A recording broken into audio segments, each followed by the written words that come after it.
Alhamdulillahirabbil alamin. Allahumma shalli ala sayyidina Muhammadin wa alihi thayyibin at-tahirin wa sahabatihi ajma'in wa man tabi'ahum bi ihsan ila yaumiddin. Yang kita muliakan para habaib, para anak cucu Nabi sallallahu alaihi wa alihi wasallam, wabil khusus orang tua kita Al-Habib Ahmad Al-Aidarus, Al-Habib Hussein Al-Haddar, dan seluruh habaib yang mohon maaf mungkin belum disebutkan satu persatu. Mudah-mudahan seluruh habaib kita, anak cucu Nabi kita diberikan kesehatan oleh Allah, diberikan keafiatan, dan mudah-mudahan semua habaib kita segala hajat beliau dikabulkan oleh Allah Subhanahu wa taala. Yang kita muliakan para ulama, para pewaris ilmu Nabi sallallahu alaihi wasallam, wabil khusus orang tua kita, pendiri sekaligus pengasuh Pondok Pesantren Salafiyah Raudhatul Amin, Ayahanda Kiai Haji Abdul Malik Rahman. Mudah-mudahan beliau diberikan kesehatan, keafiatan, dan mudah-mudahan beliau selalu berada di dalam lindungan Allah Subhanahu wa taala. Juga seluruh tuan guru yang hadir, mohon maaf mungkin belum sempat disebutkan satu persatu, tetapi mudah-mudahan semua guru-guru kita, para ulama kita diberikan kesehatan, keafiatan, dan juga segala hajat beliau dikabulkan oleh Allah. Para tokoh masyarakat, Bapak Kapolsek, Bapak dan Ramil, dan juga seluruh hadirin dan hadirat yang dimuliakan oleh Allah Subhanahu wa taala. Alhamdulillah, pada kesempatan hari ini kita berkumpul di pesantren ini karena bergembira dengan kelahiran Nabi kita Muhammad sallallahu alaihi wasallam. Allah Subhanahu wa taala berfirman di dalam Al-Qur'an, "Qul bi fadlillah wa bi rahmatihi fa bidzalika falyafrahu." Jadi kita umat Nabi Muhammad ini memang kita disuruh untuk bergembira dengan karunia yang Allah berikan dan dengan rahmat yang Allah turunkan. Kemudian ulama sepakat, tidak ada karunia dan rahmat yang lebih besar daripada wujud Sayyidina Muhammad. Al-Imam Al-Busiri mengatakan, wa man huwa al-ayatul kubra lil mu'tabirin wa man huwa ni'matul uzma lil mu'tadirin. Jadi ketika kita gembira dengan Nabi, maka jangan heran ketika pulang dari sini hati kita dilapangkan oleh Allah, beban kita dihilangkan oleh Allah, dan nama kita diangkat oleh Allah.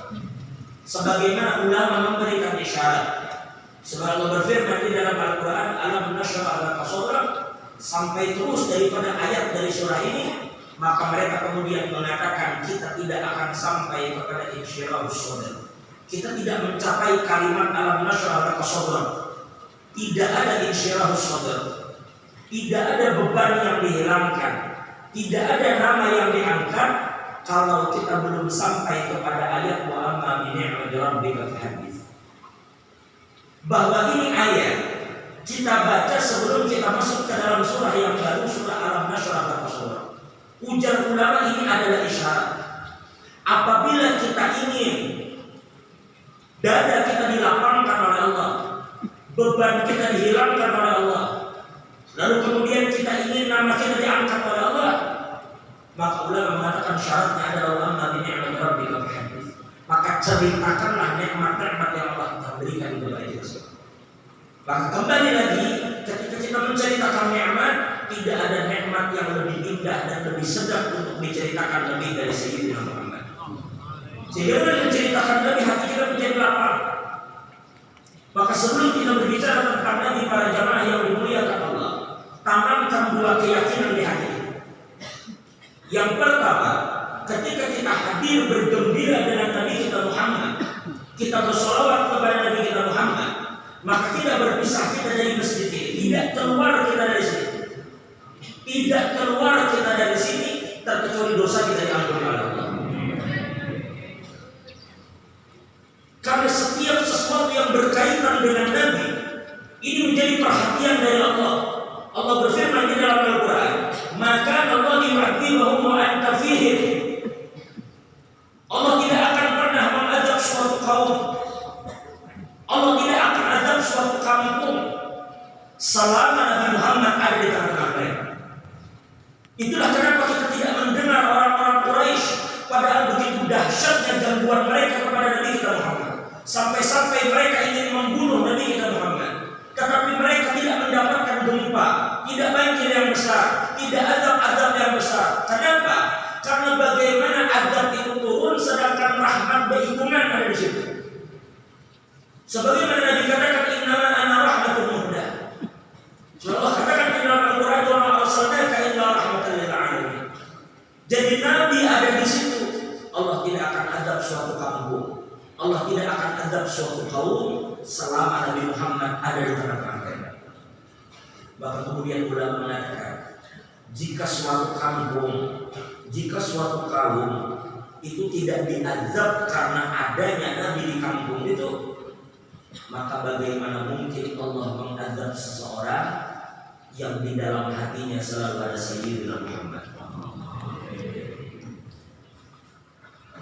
Ditanamkan keyakinan ini pada Habib Ali bin Muhammad bin Zaid al-Habsyi. Di dalam majmu' kalam beliau menegaskan Habib Ali al-Habsyi, ujar beliau, man shalla 'ala an-nabi qa'iman ghufira lahu qabla yajlis. Siapa yang bersolat kepada Nabi sewaktu dia berdiri, maka Allah akan ampuni dosanya sebelum dia duduk. Wa man shalla 'ala an-nabi jalisan, dan barang siapa bersolat kepada Nabi di waktu duduk, ghufira lahu qabla yajlis, maka Allah akan ampuni dosanya sebelum dia berdiri. Sedangkan dia di sini bersolawat waktu berdiri dan waktu duduk, maka yakinnya dosa kita diampuni oleh Allah. Nabi katakan di dalam hadis, khoslatan laisa fawqahuma syai'un minal khair. Ada dua perkara yang menempati puncaknya kebaikan dan tidak ada kebaikan di atas itu. Apa dia? Yang pertama, husnudzon billah. Kita berbaik sangka kepada Allah, makanya perbaiki prasangka kita pada hari ini bahwa kita diampuni oleh Allah. Jadi yang pertama, kita simpulkan bahwa insya Allah dengan sebab perkumpulan ini, yang di perkumpulan ini diceritakan dan disebut Nabi kita Muhammad, maka dosa kita diampuni oleh Allah.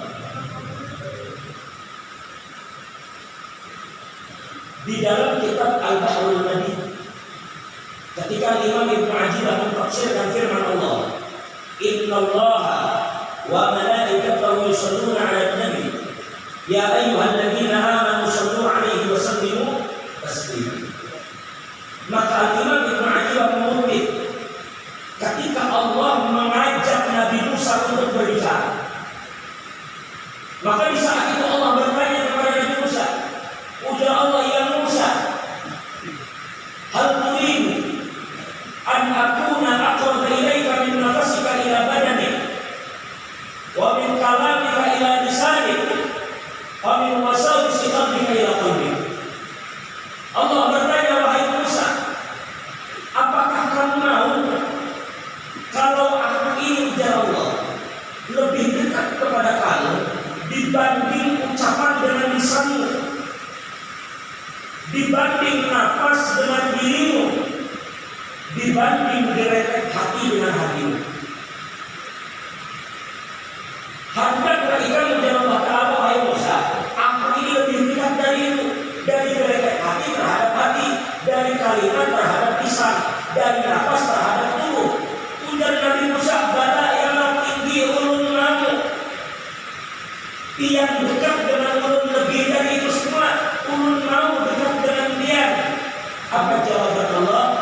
Maka Allah kemudian berfirman, fa'akfir minas sholati 'ala Muhammad. Maka perbanyaklah wahai Musa untuk kamu bersolawat kepada kekasihku Nabi Muhammad.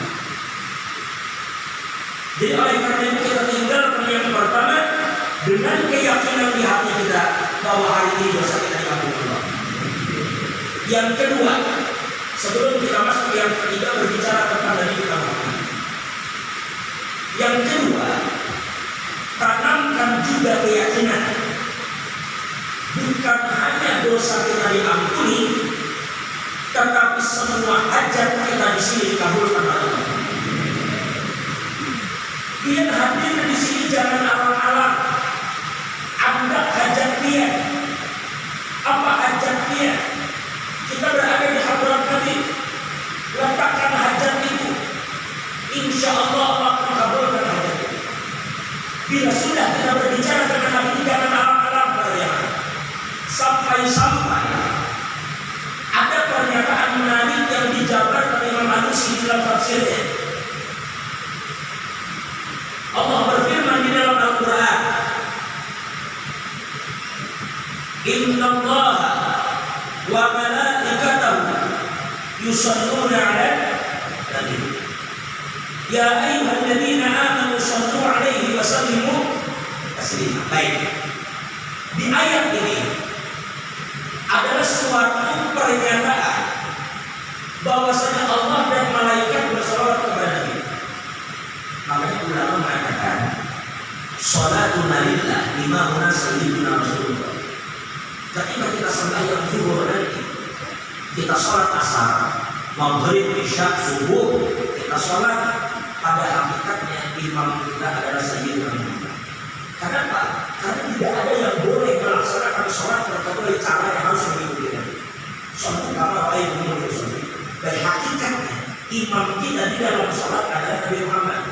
Beliau imam kita di dalam menghadap Allah. Tetapi ulama katakan, wa amma sholatuna ala sayyidina Rasulillah imamullah. Manakala kita bersolawat kepada Nabi Muhammad, maka ketika hari ini kita berkumpul bersolawat bersama-sama, maka yang memimpin kita bukan tim dari pondok pesantren ini, bukan guru ini, tetapi ketika kita bersolawat, imam kita di dalam solawat itu adalah Allah. Baik, ada pertanyaan yang menarik pada jamaah. Ketika kita perhatikan ayat tadi, Inna Allah wa malaikatahu yusalluna 'alan nabi ya ayyuhalladzina amanu sallu 'alaihi wa sallimu. Di ayat ini kita diperintahkan bersolawat kepada. Diperintahkan bersolawat kepada. Baik. Pertanyaannya, jika memang kita diperintahkan bersolawat di ayat itu, yang memerintahkan kita siapa?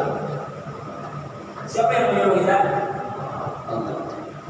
Pertanyaan berikutnya, kalau Allah menyuruh kita bersolawat di ayat itu, pertanyaannya Allah sendiri bersolawat kepada? Allah bersolawat kepada?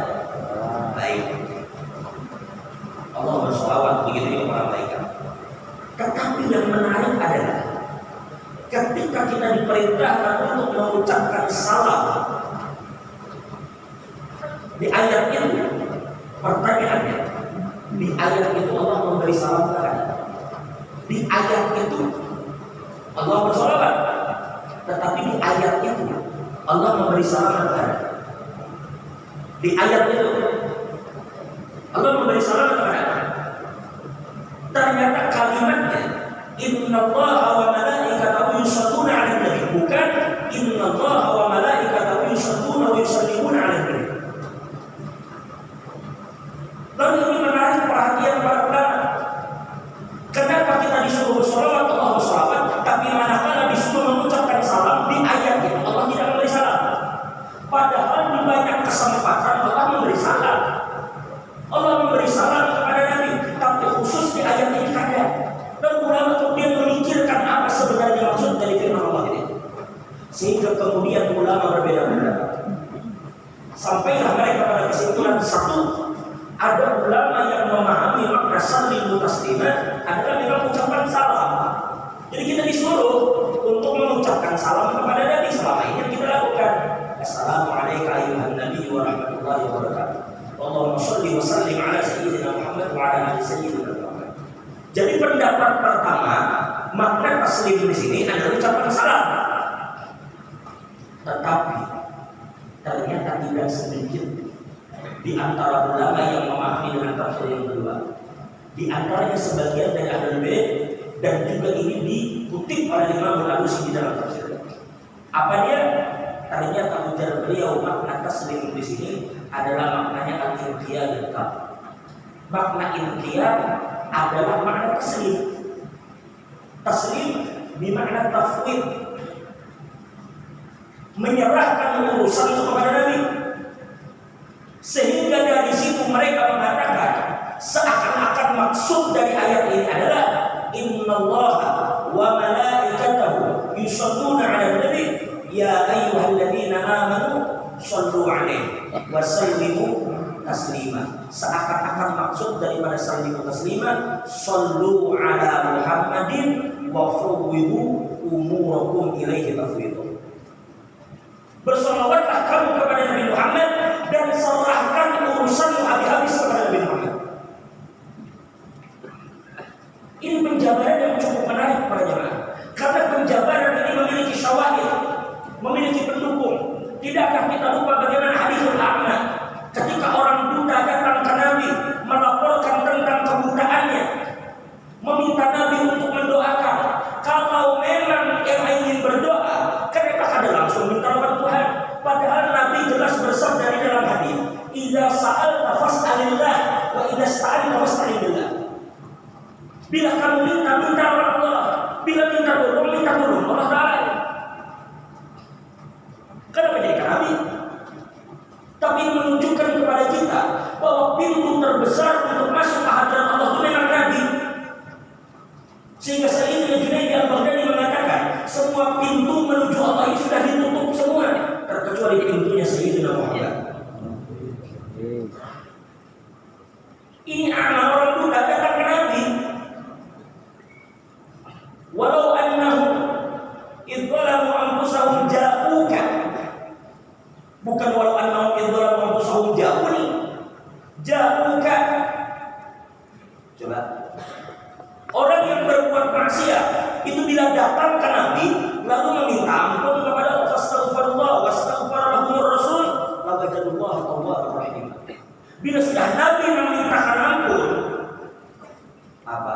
Lawajadullaha tawwabur rahim. Orang meminta hajat datang ke Nabi. Orang minta ampun datang ke Nabi. Sampai ujar Sayyidina Habib Umar, jangan pernah kita mengira seberapa pun besarnya perkumpulan kita untuk membesarkan Nabi itulah yang terbesar. Tetapi ketika nanti kita berbicara perkumpulan untuk membesarkan Nabi, maka perkumpulan terbesar adalah pada mahsyar. Ketika itu dalam tanda kutip Allah hendak berkampai siapa Sayyidina Muhammad. Di situ Tuhan memperlihatkan kepada alam semesta tentang Nabi kita Muhammad. Ya Allah. Di situ para jamaah, ketika manusia ketakutan di pada mahsyar, Allah itu murka, Allah itu bertajalli dengan namanya Al-Muntaqim. Al-Muntaqim itu yang akan mengazab orang-orang berdosa, tetapi sebelum Allah azab, Allah akan sampaikan dengan sangat detail, dikorek semua kadang yang tersembunyi. Makanya ulama ini paling takut bila sudah Allah Ta'ala itu bertajalli dengan namanya Al-Muntaqim. Makanya jangan Adam, mohon maaf, itu jadi aku jangan minta tolong aku kadang pernah melihat Allah semua hari ini. Sedangkan Nabi Ibrahim bertujuan mereka berjalan dengan Nabi Ibrahim itu. Bertujuan sama Nabi Musa, Nabi Isa. Dan akhirnya Nabi Isa dan Nabi Muhammad itu berbondong-bondong manusia itu mendatangi Nabi Ibrahim. Ini Nabi yang sewaktu hidup beliau mengatakan, "Likulli nabiyyin da'watun mustajabah." Setiap nabi itu memiliki doa yang makbul di sisi Allah. Dan semua mereka telah memakai. Tapi ujar Nabi, "Uridu an ahtabi'aha syafa'atan li ummati yaumil qiyamah." Aku dan Nabi itu simpan permintaan itu sebagai syafaat bagi umat di hari kiamat. Nabi katakan di dalam hadis, "Syafa'ati li ahli al-kaba'ir min ummati." Sallallahu alaihi wasallam. Bukan cuma di akhirat, di dunia dan sudah minta ampun. Di dunia kita loh kadang tahu habis bermaksiat kita guring, habis minum keler, guring, koyuhan. Urangnya kan kau tahu minta ampun pun kada. Tetapi Nabi katakan di dalam hadis, "Hayatu khairul lakum wa mamati khairul lakum." Di akhir dari riwayat ini Nabi katakan, "Tuqradu alayya a'malukum." Amal kalian itu dipertontonkan, diperlihatkan di dekat. In ra'aytu fihi khairan, hamidullah 'ala dzalik. Kalau aku perhatikan, aku lihat di situ kalian berbuat baik, maka aku gembira dan aku akan puji Allah.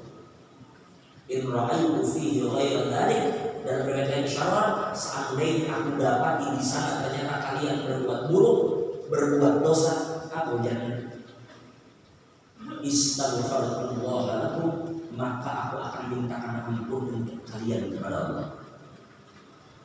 Itu kita masih hidup, dimintakan ampun oleh Nabi kita Muhammad.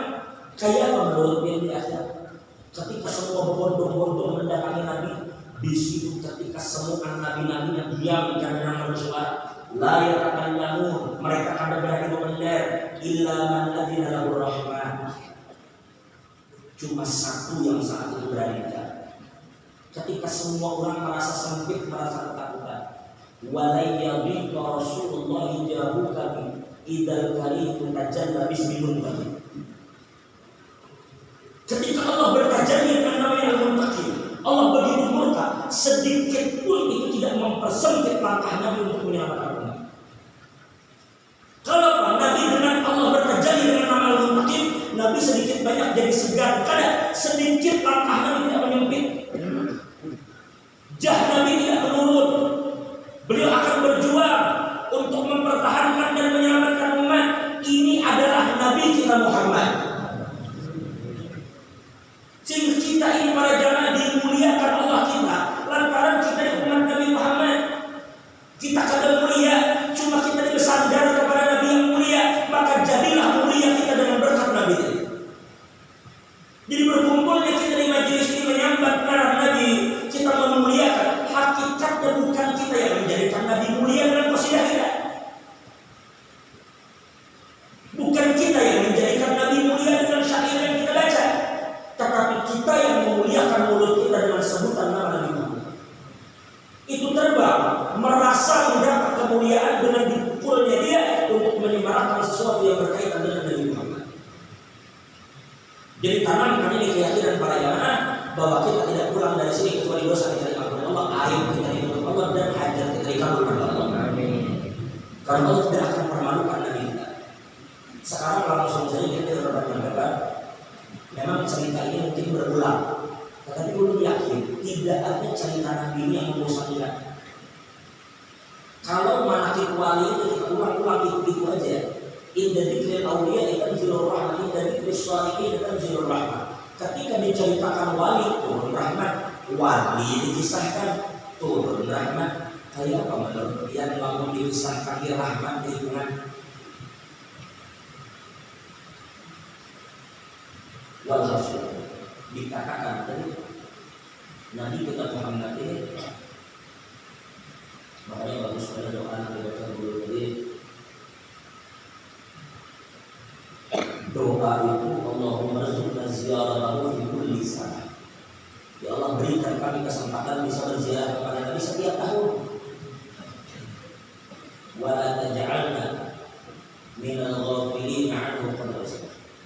Dan jangan jadikan ulun lupa terhadap Nabi Muhammad meskipun hanya sekedar kata-kata. Sekejap dia jangan jadikan lupa. Makanya Al-Imam Abu Abbas Al-Mursi mengatakan Allah ba'ani Rasulullah tarfata 'ainin ma ada pada sini. Ujati Imam Abu Abbas Al-Mursi, kalau Rasulullah hilang dari pandanganku sekejap mata, kafir itu. Kalau Rasulullah hadir, hilang. Kalau Nabi hilang dari pandanganku sekejap saja, maka aku tidak menganggap diri bagian dari kaum muslim. Lalu kalimat ini sampai kepada Sayyidina Habib Umar bin Abdullah bin Al-Abbas, sebagaimana ditulis oleh Habib Abdullah bin Al-Abbas dalam kitab Jumhurul Aqaid. Itu dan mungkin Habib Umar bin Al-Abbas langsung menanggapi ujar Habib Umar, wa kaifa yaghibu 'anna wa huwa 'ainul wujudillah. Bagaimana mungkin kita bisa lupa di sini dan bilang Nabi Muhammad itu, sedangkan sidin itu adalah rahasia dan penyebab adanya kita ibadah. Makanya menarik dua syair yang disampaikan oleh Sayyiduna Iqlim, judulnya Suci Dalam Debu. Ini bukan masalah iklimnya, iklim kan mungkin zaman dia dari Atom ada lagu Suci Dalam Debu. Ini bukan iklim pun orangnya gondrong. Bukan iklim itu menyanyi, tetapi menulis lirik itu adalah Habib Sayyid Amin bin Sahab, Sayyid Amin bin Syihab dari keluarga bin Syihab. Habib menulis Makanya dahsyat itu. Ada kalimat menarik. Saya lihat lebih mengerti tentang sujian kami. Ada kalimat menarik ujar sini. Cinta bukan hanya di mata, cinta hadir di dalam jiwa. Hamun di mata apa ya Pak? Ulun duduk di sini. Pian sama pian. Coba. Lebih baik. Ulun tanya. Ketika orang bertanya di mari, semalam pian duduk dengan amat ini jauh lah. Pas kita ini jauh apa? Parak ya sih. Sehingga parak ini relatif. Parak itu relatif. Kadang-kadang mesti jauh parak jauh. Karena bila yang duduk di situ bini ulun di sini bini di situ. Ulun akan katakan jauhnya kalau di sini ada parak. Tidak. Karena kenapa? Karena selama cinta itu dimana selalu ada jarak pada. Meskipun di sini berhadapan, dengan sini berhadapan. Tetapi tetap ada jarak antara dalam situ. Tetapi cinta hadir di dalam jiwa, maka cinta itu ada memisahi kita. Karena memisahi. Makanya Habib Umar katakan, wa kaifa yadhibu 'ana wa huwa 'ilmu wujudina. Allah berfirman di dalam Al-Qur'an, wa 'alama anna fiikum. Karena memisahi. Orang begitu tahu kita berdosa, orang membuka. Orang begitu tahu kita berdosa, orang meninggalkan. Tapi Nabi yang memintakan ampun. Yauma yafirru al-mar'u min akhihi wa ummihi wa abihi wa sahibatihi wa banihi. Masing-masing kita menghindar karena dia yang paling tahu. Kalau kita dituntut ujar dan laki Allah bini ulun kena bahari di dunia katujuh pemain. Katujuh pemain. Nang warna bini begitu melihat pahala kita menghindari Allah di kamar itu. Nang bini kayak itu lagi Allah laki ulun waktu di dunia kadang membimbing, kadang menafkahi dengan adil. Bini rupanya sedikit banyak menafkahi pada adil. Takut tahu bini kedua ketiga itu hindar. Kalau tidak ini menuntut semua orang menghindar. Kita lawan bapak menghindar karena kita takut kalau tidak bapak menuntut hak sendiri di dunia kita akan berbakti berbakti. Kayak juga kuitan takutan kalau tidak anak menuntut di dunia kada begitu mendidik. Semua lari, tapi Nabi Muhammad kada lari. Nabi menunggu umat berdoa. Mudah-mudahan Allah menjadikan kita datang umat Nabi Muhammad. Sekarang mari kita bicara tentang Nabi sedikit lagi dengan harapan mudah Allah memberkahi kita. Ada satu hal menarik para jemaah juga dulu terjadi. Kami sebelum berangkat ke Hadramaut itu dulu sowan kepada almarhum Habib Mustafa bin Syudah Al-Airus. Sewaktu kami di Martapura, kami sowan kepada Habib Mustafa bin Syudah itu rumah beliau.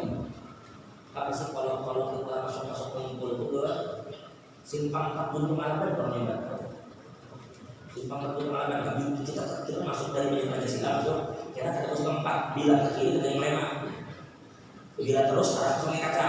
Nah itu kan belok kanan kita. Bila belok kanan kan kita bertemu Al-Zahra orang menjual ayam kan.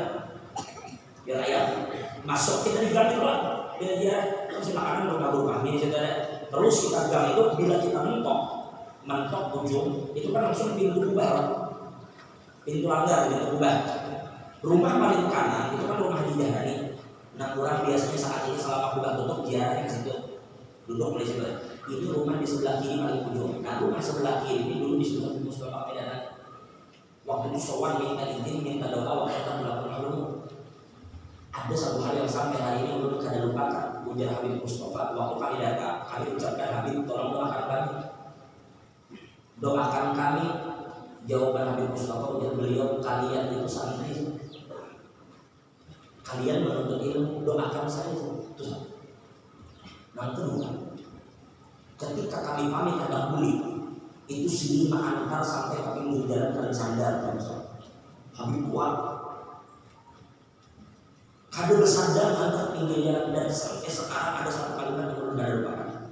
Apa dia begitu di pinggir jalan Habib Mustafa itu berpendek sempat aja sekarang naik motor saya berpendek ucap ujar sidin jangan lupa ujar sidin doakan saya sini kan orang Sulawesi gitu.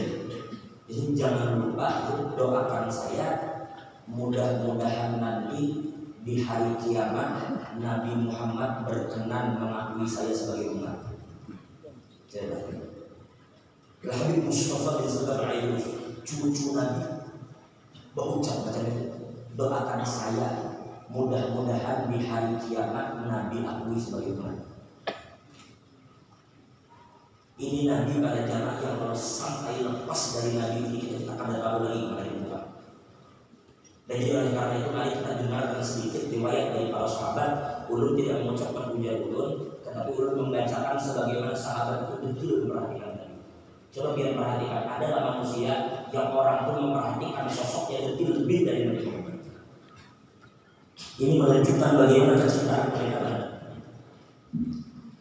Jadi ulun mengutuk saja membacakan apa yang disampaikan oleh Imam Sayyidina Anas bin Malik, bagaimana Nabi kita Muhammad. Bagaimana Nabi kita Muhammad. Ulun mohon maaf membacakan riwayat ini berdiri karena jangan bertanyakan guru beliau tidak berdiri, maka intisal ulama harus berdiri untuk mengikuti perintah beliau. Jadi perhatikan, Sayyidina Anas bin Malik mengutip bagaimana sosok Nabi Muhammad SAW.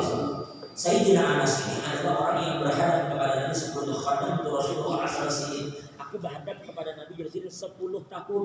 Dari umur 10 tahun di antara mama mengantar umur 10 tahun lawan Nabi hidup. Makanya Sayyidina Anas itu para jemaah, kalau sudah kita berbicara riwayat, makanya kita jangan heran. Ini para tuan guru yang dibuka pada habaib, kenapa jadi Habib Begamis? Kenapa jadi Habib kemana-mana Begamis? Guru-guru kemana-mana Begamis kemudian. Maka kita orang belajar. Kita belajar pun belum bisa silangan. Kita batik pada jamaah. Ini kita kalau berbicara cinta itu apa wajar bawa. Kalau orang sudah melakukan sesuatu dasarnya cinta itu sudah logika mengira. Sulit. Cinta.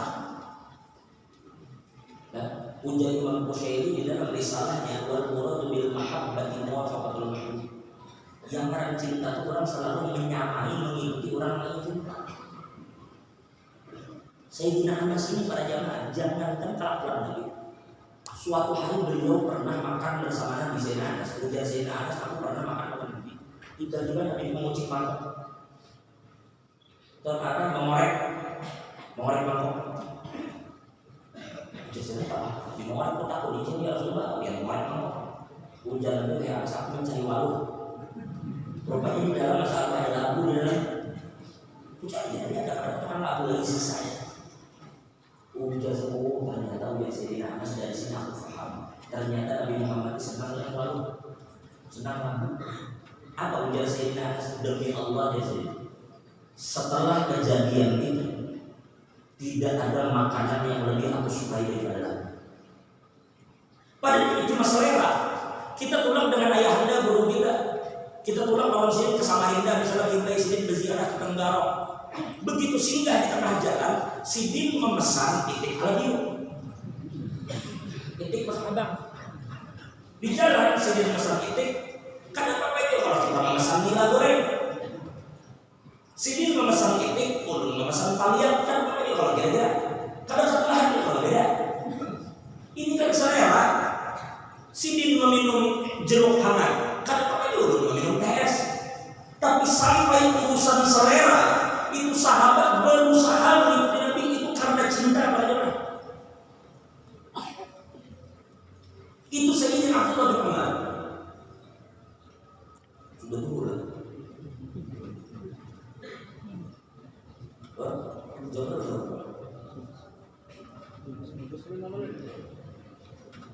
Ini dulu sampai jam 3 beli tolak. Walhasil Sayyidina Abdullah bin Umar suatu hari pernah berjalan. Ulun mohon maaf kalau ulun kadang kami tahu bang daerah Amuntai ini.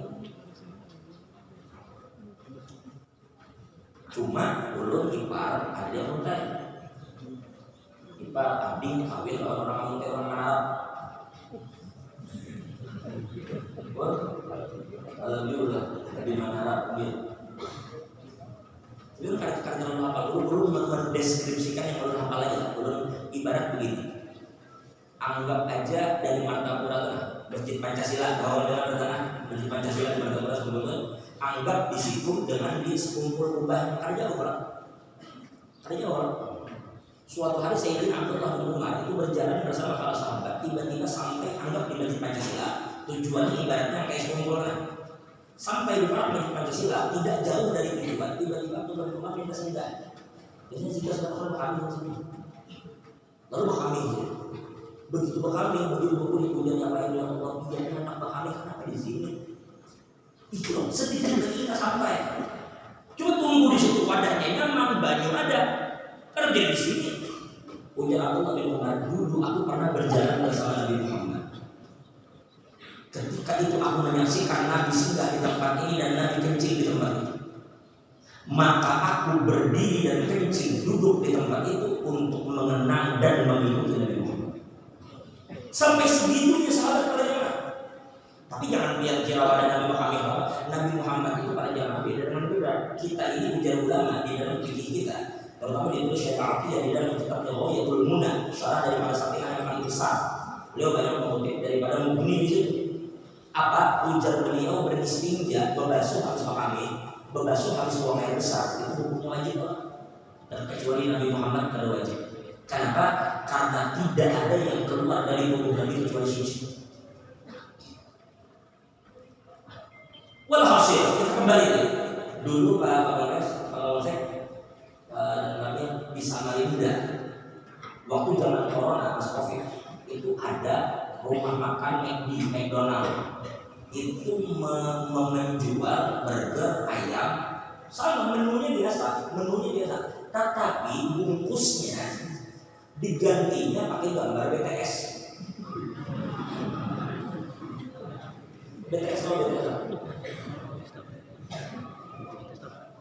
BTS itu bukan apa?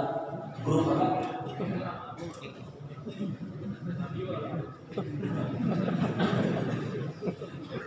BTS itu aslinya orang Biayang.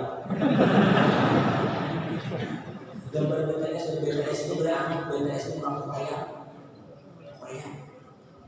Luar biasa putih Pak.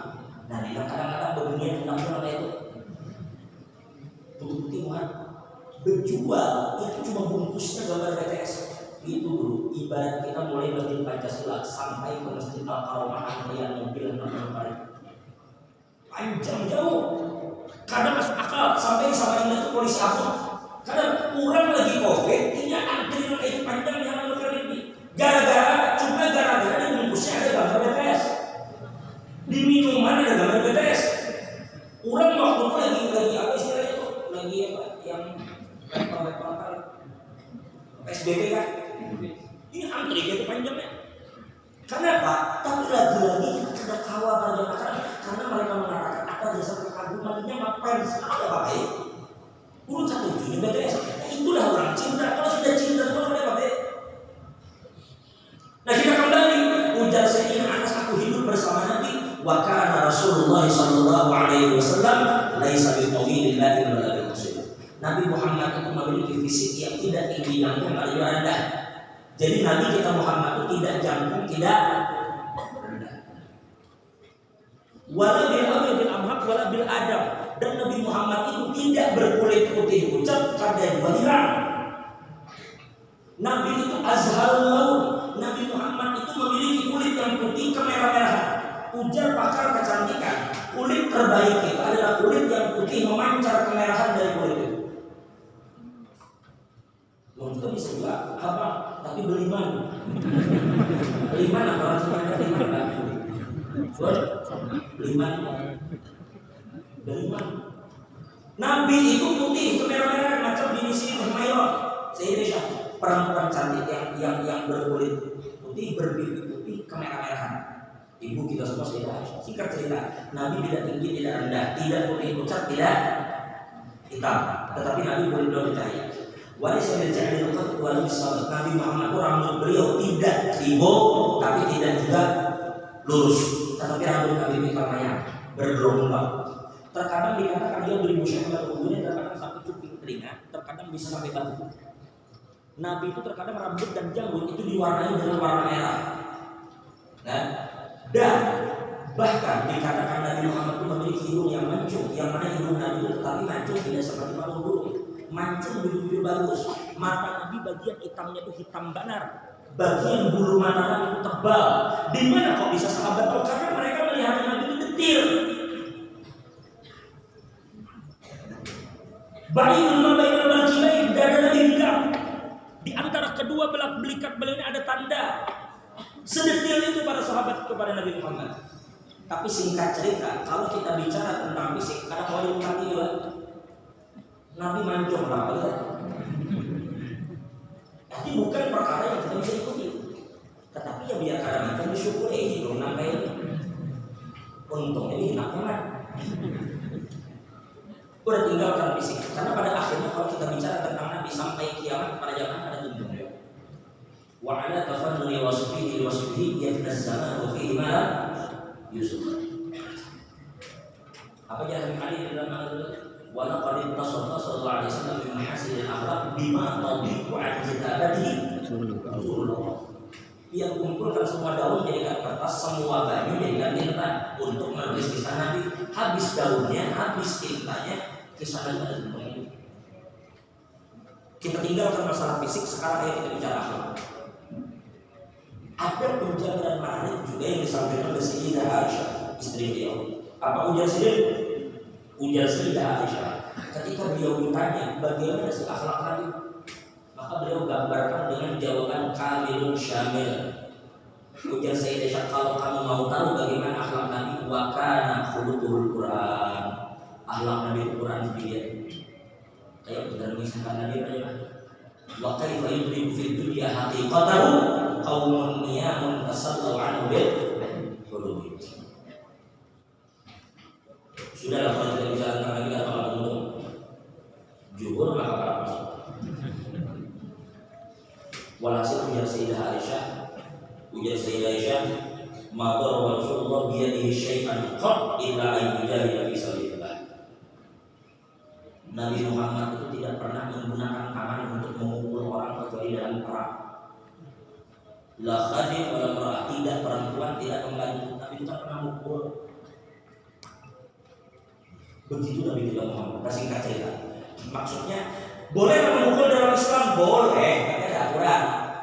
Macam bini misalnya terlalu berbuat khusus, maka begini wali laki-laki, yang pertama laki disuruh menegur dan mengingatkan dan membimbing. Bila kada mempan juga, boleh itu dihajar bukan dihajar. Dipisahi, ibaratnya begini itu melakukan yang haram.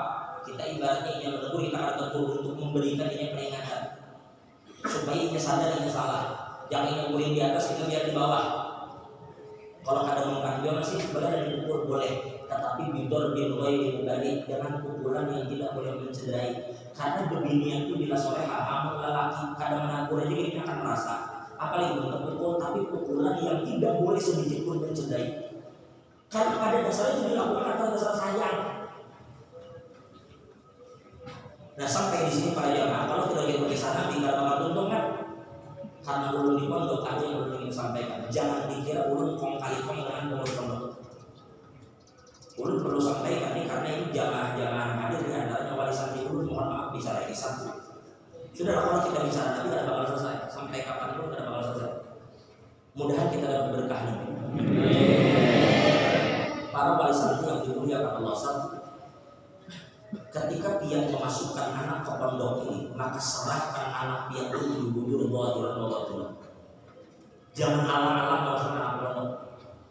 Serahkan anak itu dhahir batin. Yang kedua, dia akan mendengar anak itu beradu macam-macam. Bahwa hari-hari dia bilang makan hari. Tempe loh. Emangnya apa yang makanan makan steak? Burger. Ini loh pondok. Aku baik makanan dari seluruh bilang kan gatalan. Bila gatalan kan? Bila gatalan itu macam-macam kita dengar. Anu bahaya bayinya acak mati. Anu bahaya termasuk anu bahaya. Itu di sebelah asrama ada yang kawan yang jahil dulu. Itu mengganggu macam-macam. Lalu mendapat itu dirampingkan dan pikirkan baik-baik. Satu, ketika dia memasukkan anak ke pondok itu kesempatan dia untuk mendidik anak ini. Di pondok itu berhadapan dengan banyak tingkah. banyak sikap. Ini akan berhadapan dengan orang yang suka dan orang yang suka. Di situ anak kita tuh ditempa, dididik kayak menghadapi orang yang kadang ketujuh. Pintar-pintar anak ini. Bila ini adalah ada orang kadang ketujuh, kadang orang kadang ketujuh itu karena terlalu dekat dengan melihat bila pembualan negara. Coba karaki, kalau perlu bagi hadiah, akhirnya hubungan orang itu jadi baik. Tahadu. Jadi anak kita tuh model dilatih kayak apa ya bersikap dengan orang yang kada suka dengannya. Karena apa? Karena para orang tua santri biar kada selamanya hidup lawan anak, kada selamanya kau membela. Suatu hari kena anak pian akan berhadapan dengan masa yang jauh lebih berat daripada masa pian. Ini loh pian tahu ini daerah-daerah ini di daerah Penajam itu, di daerah Pasir, di daerah Sambal itu sekarang jadi ibu kota baru. Berarti kita boleh katakan daerah Sungai Utara ini Tanjung itu menjadi namanya penyangga ibu kota. Dari ibu kota ke sini macam kayak di Jakarta ke Bandung ya. Kita mungkin macam kayak Tangerang, macam kayak Bekasi. Dia akan saksikan nanti 10-20 tahun akan datang akan banyak orang Jepang, orang Cina, orang Inggris, orang Amerika mungkin datang ke Amuntai. Mereka akan nasibkan karena ibu kota. Dan bila bukan Inggris, Cina, Jepang, Amerika datang ke sini, ini kan mungkin sekadar mencari dan ini pasti mencari hiburan. Karena yang usaha aja ini cari hiburan. Dan belum merasa kadang mungkin hubungan Amerika, Inggris, Cina ini pilihnya mencari hiburan memburu darah kan? Enggak, mungkin kayaknya bangun diskotik gitu, kayaknya bangun pulang malam. Maka anak-anak kita ini berhadapan dengan masa itu. Makanya mohon maaf para jemaah, dia merasa anak dia di sini macam-macam deh. Lalu biar ambilnya kayak dia pindah ke mana? Sekali dia pindahkan anak macam itu, lihat anak dia itu akhirnya menjadi orang yang lemah.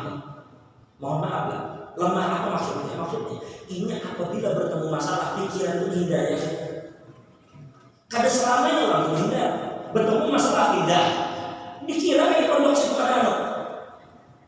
Mungkin di situ pondok lebih gatal lagi. Jangan di sini juga gatal berikan di situ murid itu utuh. Kada ada pondok pun kada ada pondok pun kada diuji kada diuji. Jadi bila sekali dia nampilkan, maka anaknya ada dalam benaknya bila ada apa aku pindahnya sampai kapan anaknya menjadi kuat. Jadi di kesempatan dia dan guru kadang-kadang memukul anaknya, dididik anaknya agar serahkan zahir batin satu. Yang kedua Allah mau perhatikan guru-guru ini guru maaf ya. Kadang-kadang kita menyekolahkan anak belajar bahasa Inggris di permagama di Erlangga. Berapa les bahasa Inggris wali bayar 1 juta sebulan. 1 juta sebulan. Karena aku les menari. Kemarin Samsul kan menari. Umpak senian menari silatnya bayar 500.000 gitu. Begitu di pondok. Kalau saya di pondok, nanti kampung belajar TPA 20.000 SPP 3